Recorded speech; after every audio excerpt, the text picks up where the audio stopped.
Who, if I cried out, would hear me among the angels' hierarchies?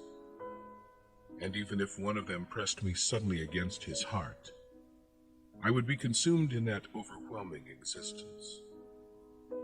For beauty is nothing but the beginning of terror, which we still are just able to endure. And we are so awed, because it serenely disdains to annihilate us. Every angel is terrified. And so I hold myself back and swallow the call note of my dark sobbing. Ah, whom can we ever turn to in our need? Not angels, not humans, and already the knowing animals are aware that we are not really at home in our interpreted world. Perhaps there remains for us some tree on a hillside which every day we can take into our vision. There remains for us yesterday's street, and the loyalty of a habit so much at ease when it stayed with us that it moved in and never left. Oh, and night, there is night, when a wind full of infinite space gnaws at our faces. Whom would it not remain for, that longed-after, mildly disillusioning presence which the solitary heart so painfully meets? Is it any less difficult for lovers? But they keep on using each other to hide their own fate. Don't you know yet? Fling the emptiness out of your arms into the spaces we breathe. Perhaps the birds will feel the expanded air with more passionate flying. Yes, the springtimes needed you. Often a star was waiting for you to notice it. A wave rolled toward you out of the distant past, or as you walked under an open window, a violin yielded itself to your hearing. All this was mission. But could you accomplish it? Weren't you always distracted by expectation, as if every event announced a beloved?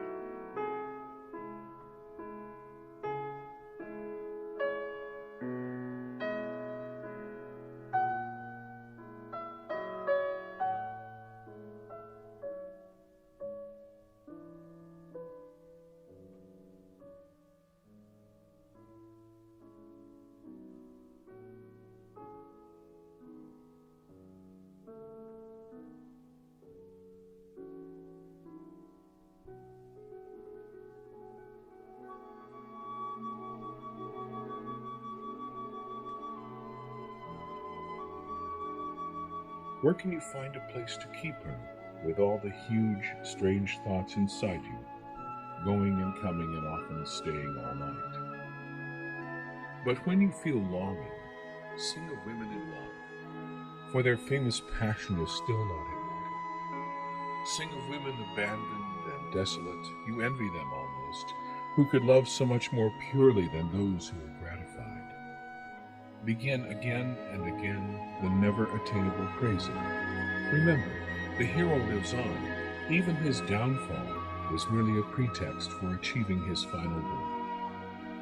But nature, spent and exhausted, takes lovers back into herself, as if there were not enough strength to create them a second time. Have you imagined Gaspara Stampa intensely enough so that any girl deserted by her beloved might be inspired by that fierce example of soaring, objectless love, and might say to herself, perhaps I can be like her? Shouldn't this most ancient of sufferings finally grow more fruitful for us?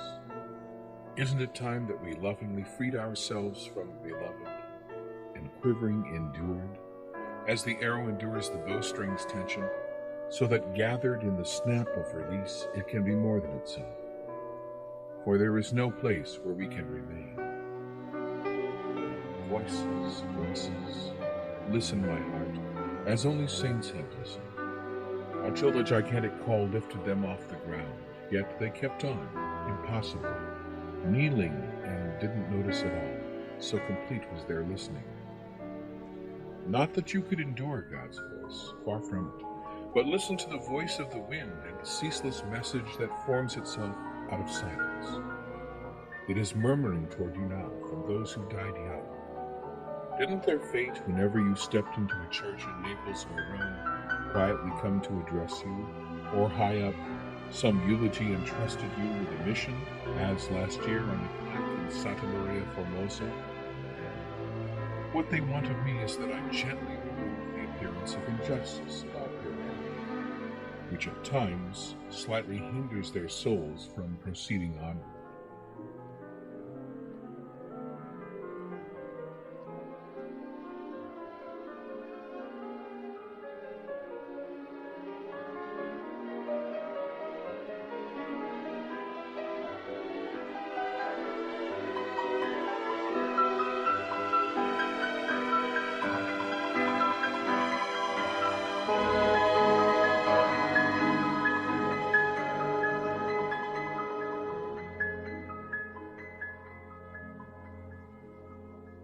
Of course, it is strange to inhabit the earth no longer, to give up customs one barely had time to learn, not to see roses and other promising things in terms of the human future, no longer to be what one was in infinitely anxious hands, to leave even one's own first name behind, forgetting it as easily as a child abandons a broken toy.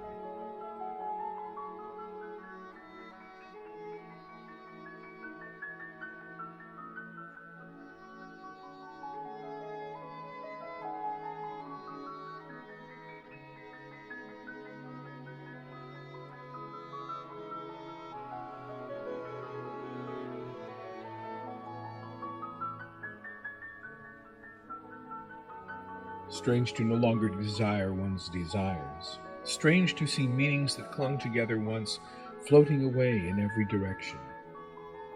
And being dead is hard work and full of retrieval before one can gradually feel a trace of eternity, though the living are wrong to believe in the two sharp distinctions which they themselves have created. Angels, they say, don't know whether it is the living they are moving among or the dead. The eternal torrent whirls all ages along in it, through both realms forever, and their voices are drowned out in its thunderous roar.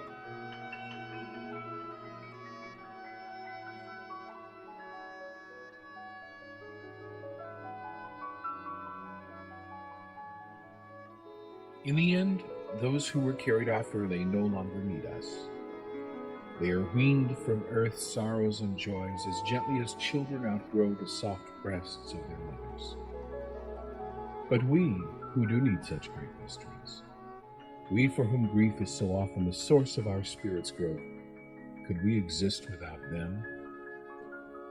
Is the legend meaningless that tells how, in the lament for Linus, the daring first notes of song pierced through the barren numbness, and then in the startled space which a youth as lovely as a god had suddenly left forever, the void felt for the first time that harmony, which now enraptures and comforts and helps us.